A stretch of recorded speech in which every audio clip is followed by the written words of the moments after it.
Howdy folks, I made this bag a while back for my Markwell Kentucky rifle, and I use it for carrying paper cartridges and stuff. I got a pocket here with separating one kind of powder paper cartridge from another, and got my caps in that outer pocket, and I've got this inner pocket.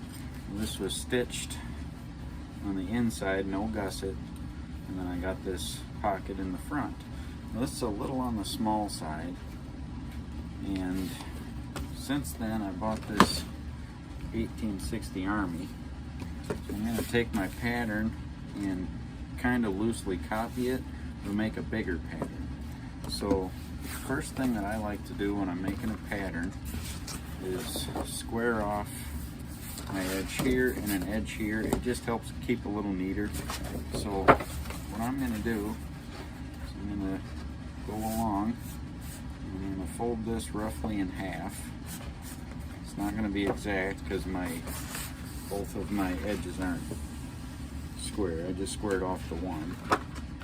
That just helps you so you know that you're square on the bottom, because that's going to matter later if you're not.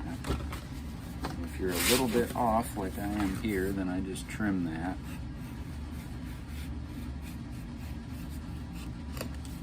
Make sure you're square. Okay. Now, I'm going to lay this in.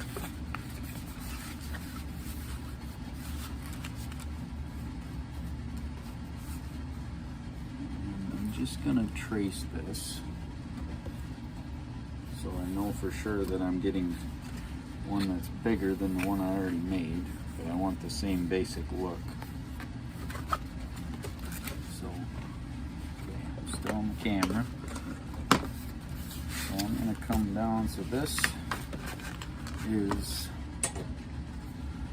about 6.5 that way, 5 that way. My hand barely fits in there, so I think I want to come out another 1.5 inches, which means I need to come out from this line another 3/4 of an inch. I'm just going to do that here,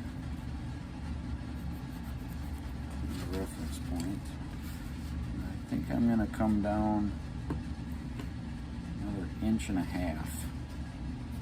on the bottom.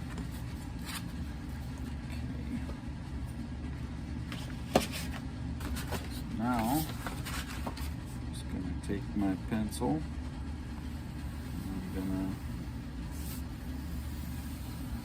to roughly connect these dots.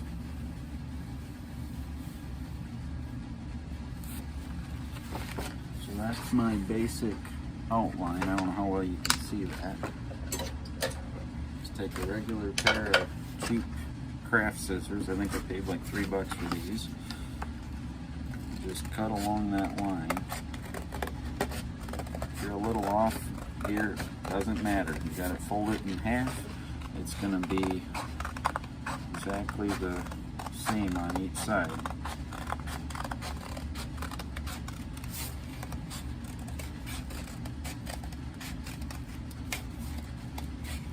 I'm just using that line as a rough guide. I'm not following it 100%.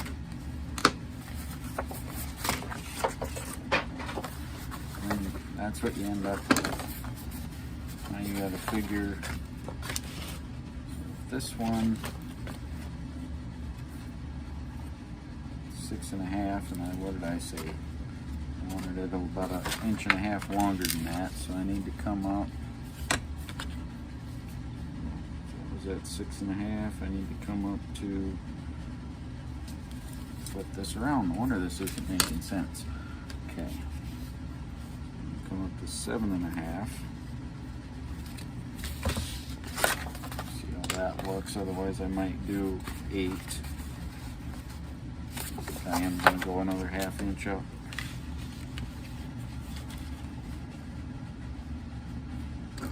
And like I said, this doesn't have to be exact. I'm just going to take.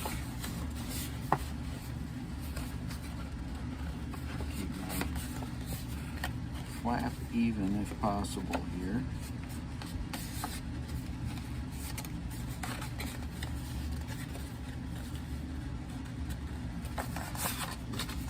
Hopefully I'm getting this in the camera. Just a little bit off.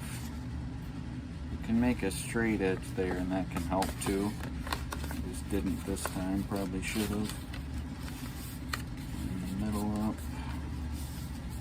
There we go. So you can line that fold in the middle up on your flap. So there's the main body. Now what I'm going to do is I'm going to fold it. So it's like that. Fold this down. Fold this back. And I'm just going to take my scissors. Don't need to draw a line or anything. I'm just going to cut just like that.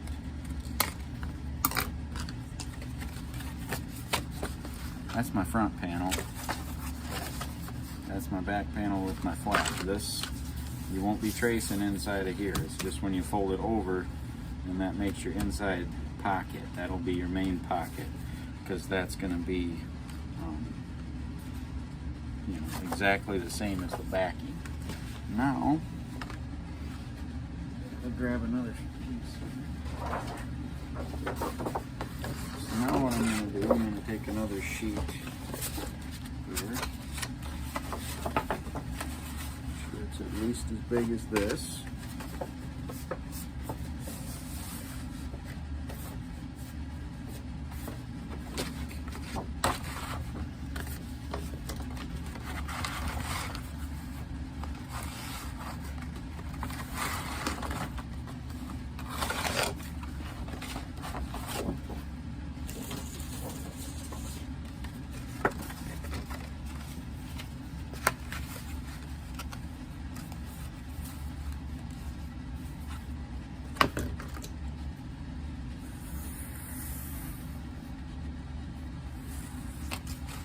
This is going to be my front pocket.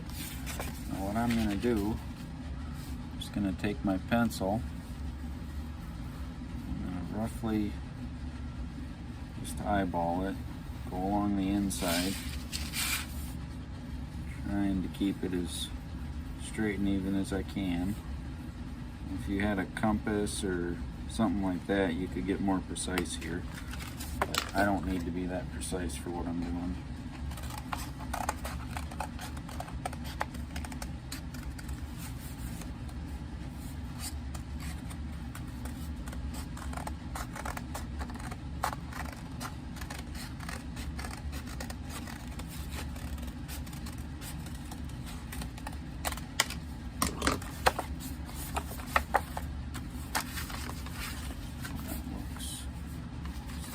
Big, so we're just want to cut them a little big to start with, because you can always make them smaller, but you can't make them bigger. Just keep in mind when you're trimming them and you have them folded in half, it doesn't look like you took off much, but you got to remember that's double because it's on both sides. I think I want to trim that a little bit more and flatten out the bottom.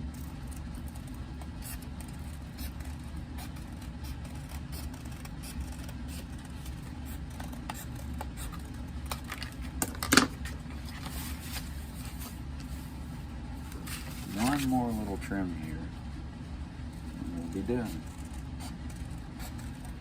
You got to keep in mind when you're not putting a gusset on these things that edge is going to be rolled inward when you're sewing. When you're stitching it, you're going to do an inside stitch.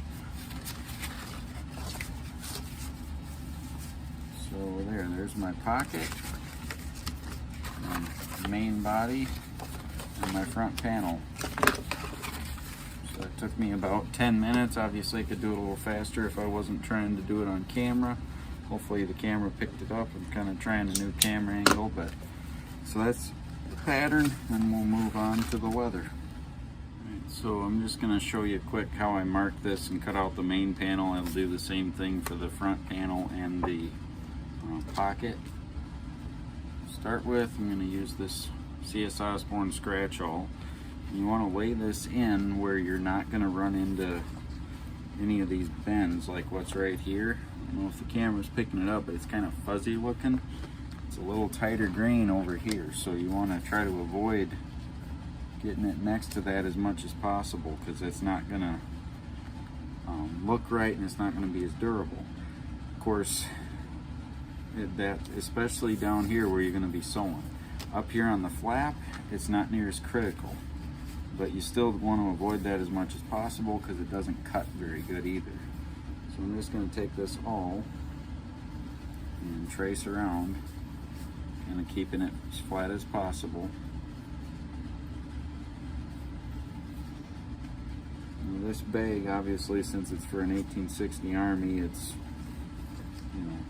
1860s era, so I don't have to be 100% historically accurate on, like, if you wanted to make a shot pouch for a flintlock in the 1700s. This style is kind of a copy of more of the Revolutionary War style, but I'm going to be using a more 19th century looking closure. Same thing, just a button stud or finial, I can't pronounce it right, but something like that. So anyway, that's how you trace it out. I'm just going to take my round knife. This has just got a piece of leather with the rough side stapled to a board with some jeweler's rouge rubbed on it. And I usually strop this a few times before I use it to make sure I got a decent edge. So then I'm just going to cut along that line. This is pretty thin leather, I'd say 3 to 4 ounce. Got it from Springfield Leather. It's a chrome tan, oil tan inside, is what it originally was. So about all I got left is, this is the biggest piece I got left of it. I had some straps pre-cut. I always cut some straps as soon as I get a hide in. I cut a straight edge and get some straps out of it to make sure I don't get halfway done with the project and realize I forgot to save room for a strap.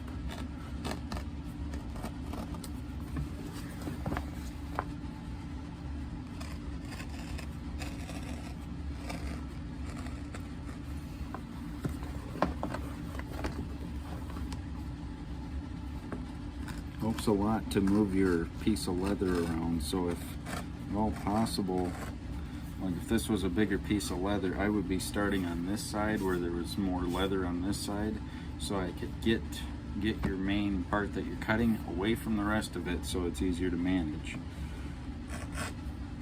Especially since I don't have the biggest table in the world for doing this.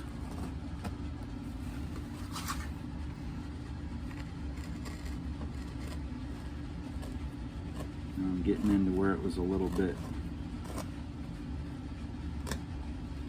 fuzzy there. Like I said, when it's on the flap and on the edge where there's not going to be any real tension, it's not a big deal. It's just a little harder to cut. A lot of times I end up having to go around everything a second time because you get a little bit of fibers that just aren't quite cut all the way through the first time. Chrome tan, usually going around once or twice is enough. Vegetable tan, this is an Al Stolman round knife. Not the greatest thing I ever bought, but it works. For certain corners and stuff, this will get better than anything else. But if I had it to do over again, I'd have spent a little more money and got a CS Osborne. But I already spent the money on this, and I'm not a professional, and this works good enough for what I'm doing.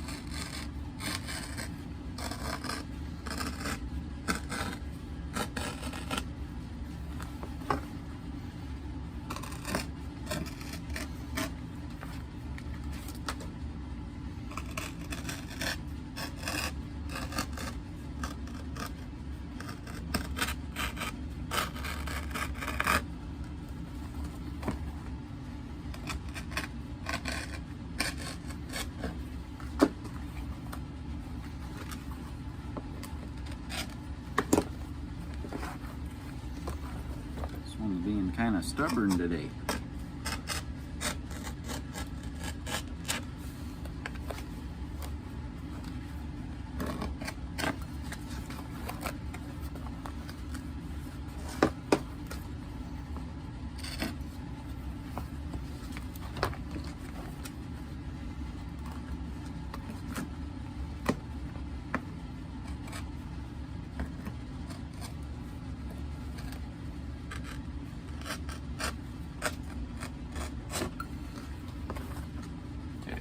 there's my main panel.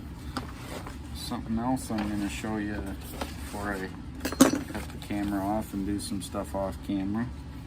I'm going to lay my pattern in with the ends folded down. Just get it as close to the edge as possible here. Square it up. I'm just going to take my awl, mark the top edge, just a little mark. And I got my adjustable stitch groover. I really like this style. It's different than what you usually see. I got it in a kit off of Amazon that they don't sell anymore. I don't know what this style is called, but I prefer it to the other kind.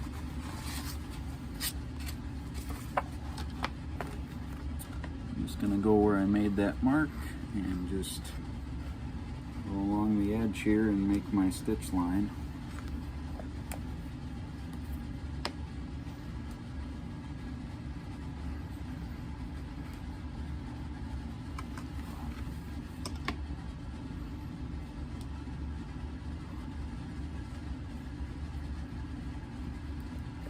By the way, my cutting surface here, it's just a plywood table, but I've got thick Lexan plexiglass and pieces they threw out at work I nailed down here, and makes a really good cutting board.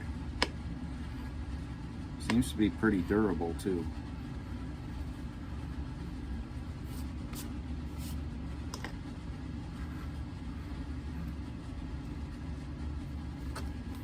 And then I go to that other mark, so that's all marked out, ready to chisel. I'll get the other two pieces cut out. I may have to do some splicing to get the front panel in the pocket, because I don't know that I have a big enough piece here for both of them, but I'll get that done off camera and then we'll pick up on the next step.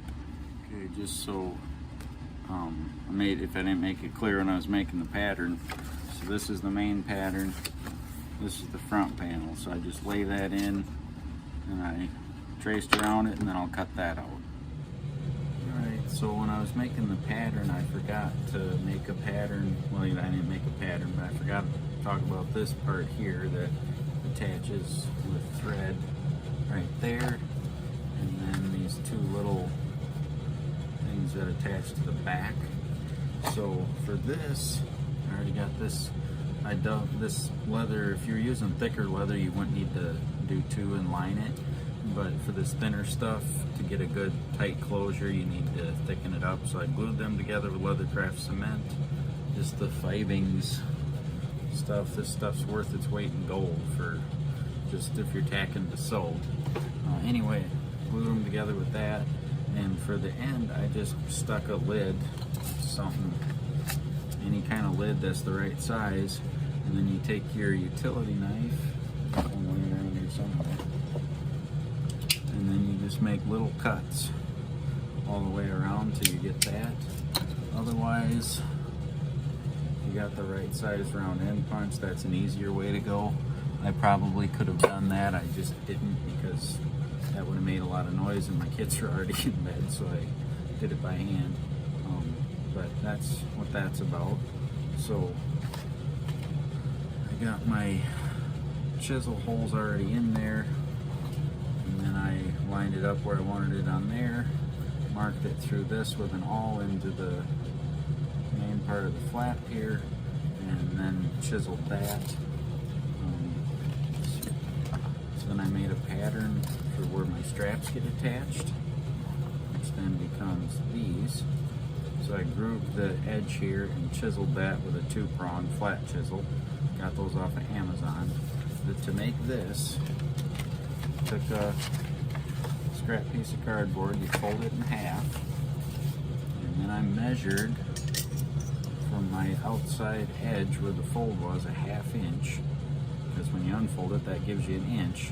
So I marked a couple places, made a line, and then I just made a circle here with my pencil and just kind of eyeball it and trim it as you need to get the right thing. So pretty crude, not a whole lot of skill there, but that's how I made that.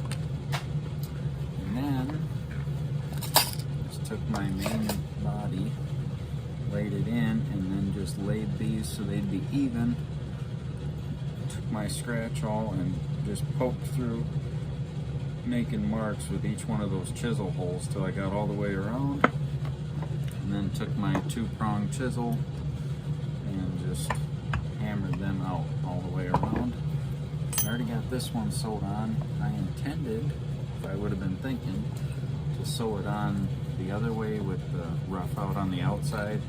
I wasn't thinking, and I sewed it that way. I could cut it off and redo it, but I noticed it when I was almost done, and I hate cutting it off and redoing it. And as you can see, that's all you're going to see, and then your main strap is going to be over that and attached with lace. So it'll be like this. But my main strap will be covering most of that, so I'm just going to leave it and do the other side the same way. So I got to get that stitched on before I stitch the main part. So the big thing here is my pocket. So the pocket is going to be on the front panel, so the smaller one.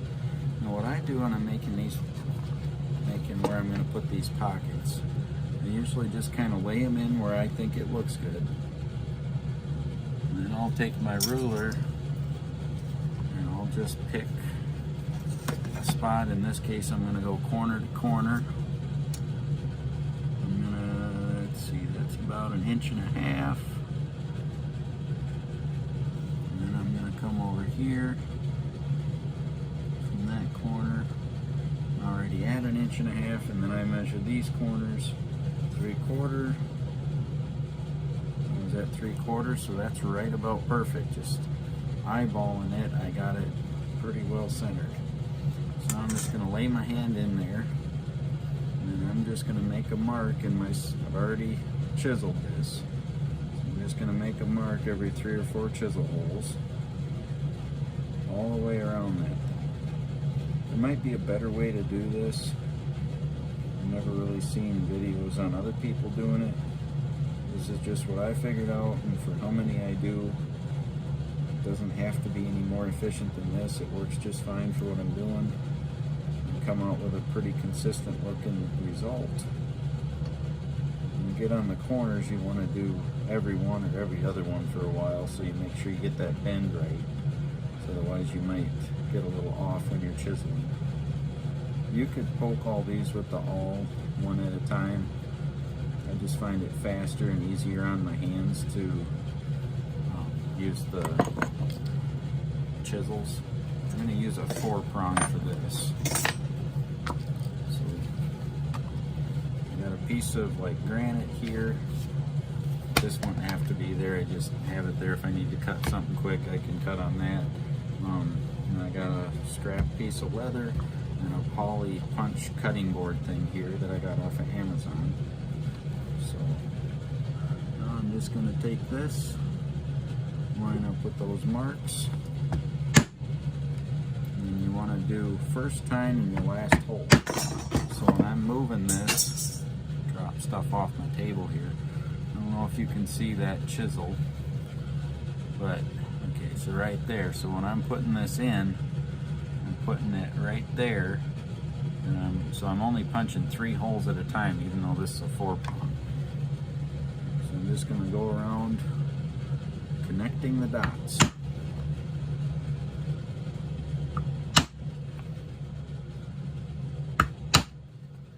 I think this one's going to be a problem, but sometimes you get too tight of a curve. I on purpose I made it so there wasn't a tight curve, but if you get too tight of a curve, then you just switch to a 2-prong and do 1 hole at a time around the curve, and when you get to a straighter stretch, switch back to the 4. It'll work just fine. If you try to do a 4 on too tight of a curve, you're going to end up with it more angular and off center, and it just doesn't look as good, and it's harder to sew. So you need to switch to a 2-prong, but I don't think I need to in this particular case. So I'm going to finish chiseling this out.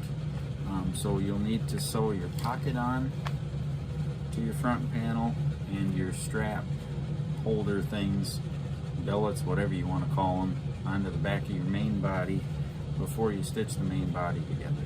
So I'm going to get this chiseled out, and and get all that, the first stuff I got to get sewn on, and then I will start the process of sewing it together. So that's where I'll start the video back up again. Okay, so I got my strap attachment doodly bobs onto there. Got this all sewed on. Took me not even half hour probably to sew this on and sew that other one of these on. I can sew the closure flap thing after I get the rest sewed together. So I'm going to stitch this inside out, which means I need to put two faces together. I've already got my John James harness needles on my thread.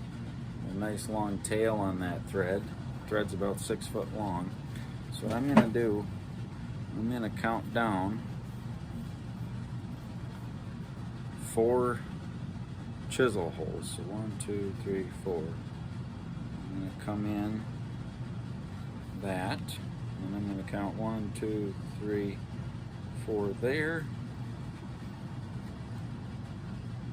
Take my other needle, go above that, get it started. Those two through the same hole. I'm going to line up the bottoms and just pull it tight. That way I get even lengths of thread on each side. This is the hardest part, is sewing inside out, because you really can't see your holes. You're just kind of guessing. Sometimes you can open it up and look at the inside and get them. Once you get past these first few holes where you can use a pony, then it goes a lot better. And it just starts to automatically line up as you get a few done. This is by far the hardest part right here.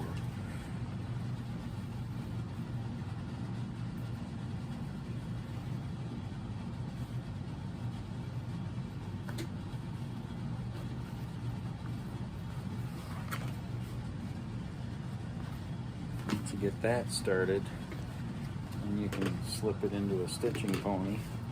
This is one I made myself. You can buy them as well. Tighten that up. So now I went up 4 stitches, or 4 holes, 3 stitches. Now I'm going to go back down the other direction, so that way it's double stitched at the top. And I'll do that again when I'm done on the other end. So, like I said, I got about 6 feet of thread here, which is probably more than I need, but I hate splicing halfway through a project if I can help it. An arm's length is pretty manageable because you can have longer tails. I don't tie any kind of knot, I just run it through, and then as you go your tails get shorter.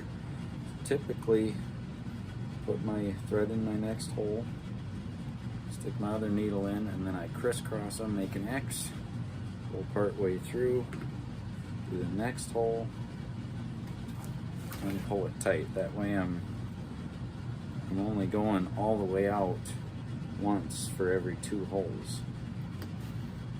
With this project, you could probably get away with doing 3 like that. If you do 4, it'll start to bind a little bit. Yeah, you could do 3 with this thin leather, especially chrome tan. If you're doing vegetable tan like gun belt or a holster or something, a lot of times you're only able to get 1 or 2 at a time, a lot of times only 1. But it can definitely speed up your stitching process. You can do it this way and not have to pull all of that leather through every single time. So anyway, I'm going to continue stitching the entire perimeter, and then I'll show you how I end off my thread. Okay, so I've sewn all the way to the other edge. I'm going to come back down to my second hole.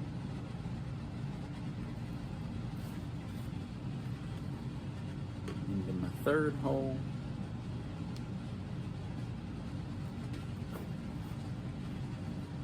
Into my fourth hole, and I'm just putting them both in the same hole, making an X, pushing them and pulling them like so. Now I'm just going to come through that 5th hole with 1 needle, pull that through, and I'm gonna just make a square knot here. Pull that good and tight. Trim that off. And just take a Bic lighter, leave a little tail, you burn those ends. And that wax will kind of melt that and seal it. So now that I got that done,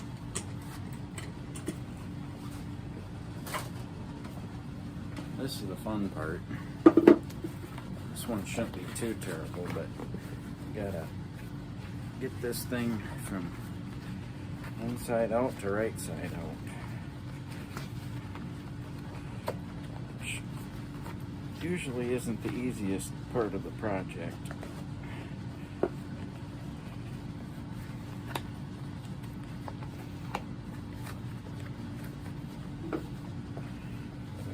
Sometimes you can, I use a shed antler. Use anything that's good and sturdy, but antler seems to work the best because you can get into the little nooks and crannies with the antler tip on the main beam. This one's perfect because it's got no points.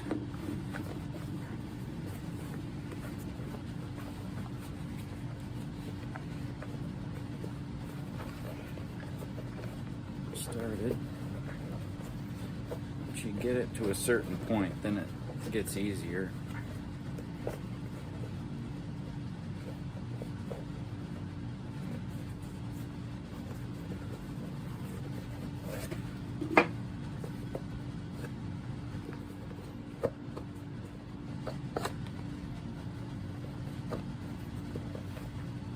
Straighten that out.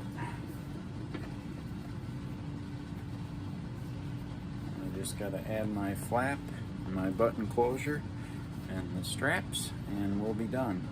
I don't know that I'm going to do anything to finish the edges on this since it's supposed to be like a rustic cap and ball possibles bag, but decent amount of room in there. You could put your powder shot, caps in this pocket, tools, or if you wanted to have paper cartridges with boxes, you could probably fit at least half a dozen or more in there, plus your caps, tools in the front pocket like I said. So anyway, I'll get that flap stitched on, get the strap prepared, and then I'll show you the finishing touches and finished product. Alright, so the next thing to do is, I already got this sewed on. So I laid that on top, centered it, just eyeballed it, poked through with my awl, and then chiseled it, sewed it together. That's what the back looks like. So the next thing to do is to lay it in, center it, and just eyeball, go through the hole that I already had in that, and just make a mark. And this is just a piece of a pine 2x4, and I wrapped some poly tape around it.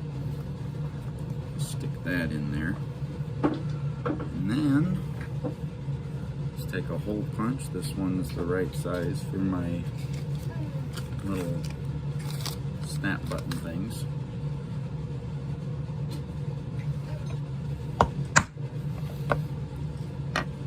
Got that. And one other thing I'm gonna do.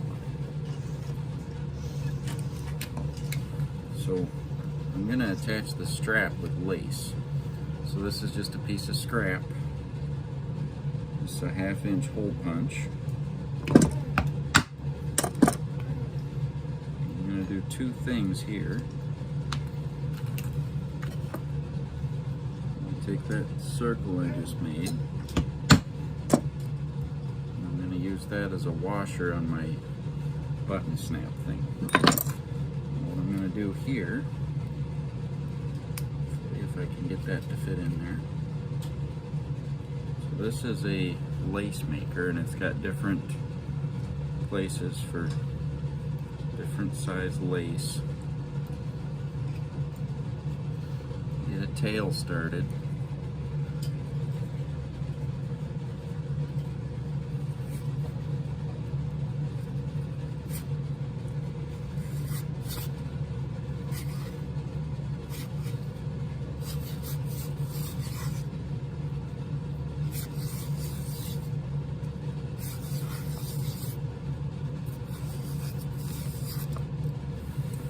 piece of scrap. I just got about 5 foot of lace. So this is what I'm going to use to attach my strap. So first though,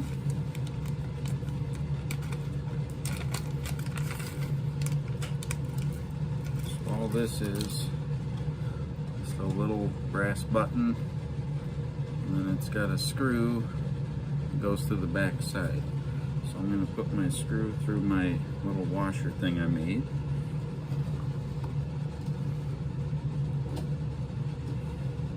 Push it through that hole.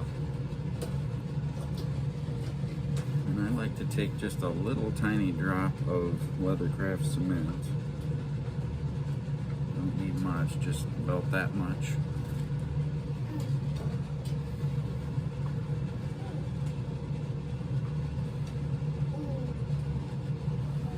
You just screw that onto there.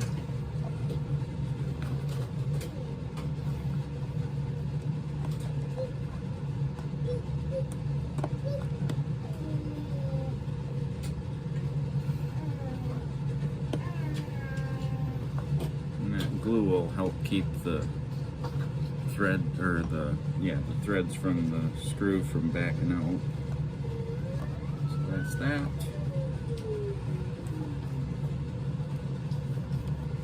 Now we've got that done. Now on the ends here I've tapered them, and I got these holes, so that's to attach right here. And on the other end I've got a series of double holes, and that's to attach it to the other piece of strap, which just has one set of double holes, and then this side. So, lay that over the top.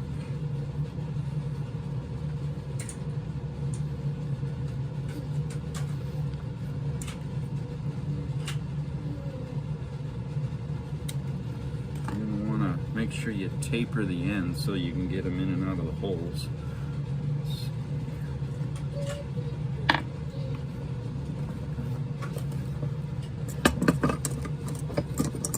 Project, I just set everything on the table and I can't find it when I need it.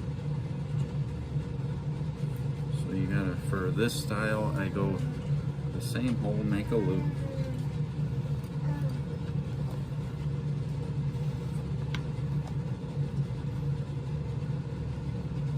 I'm gonna go through the same hole on my bag.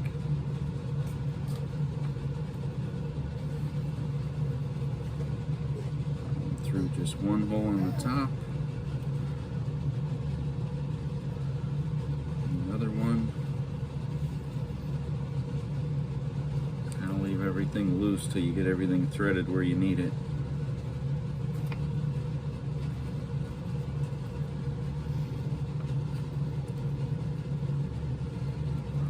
Just pull that through the loop, tighten the back. Cinch up the front. So that's what the end result of that'll be.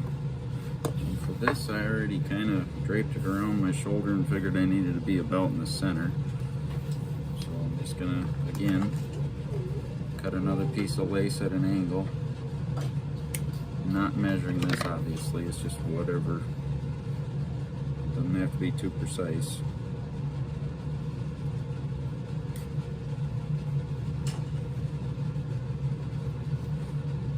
I'm just threading them through a hole. I'm going to go down to the next one, like that. I'm going to go through the back side, the other one.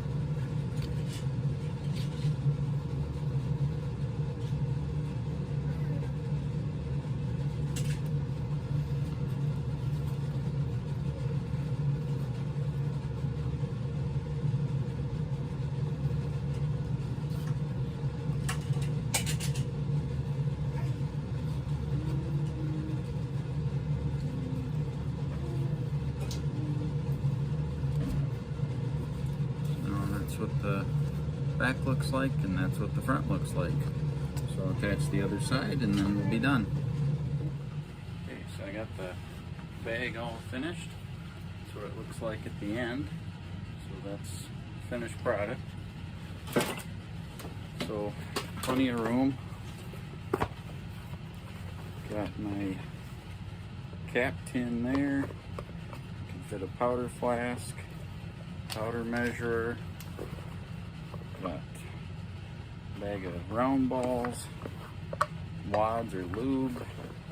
You could put earplugs in there, nipple wrench, nipple pick, stuff like that. There's still a fair amount of room in there. Plenty of room in the outside pocket if you wanted to put some more stuff in there. I might end up just carrying paper cartridges in it and a few other accoutrements, but I think I could make my hole a little bigger on the closure here. Yep. So other than that though, turned out really good. It's got a nice, see the strap there adjusts and back, and the lace down here. So, and if like this is a little longer than I needed, I might shorten this, but like for all intents and purposes, it's done. It's functional. It works great. They said pretty much the only thing is I need to enlarge that hole, but that's not a big deal. You want to start out small with these things. If they end up being too small, it's pretty easy to make them bigger. The other way around, not so much. So anyway, that's a homemade leather black powder possibles bag that looks somewhat authentic to the 17 and 1800s era, the cap and ball era mostly. So now I have a bag specifically for my 1860 Army, and I think it turned out pretty good. Thanks for watching.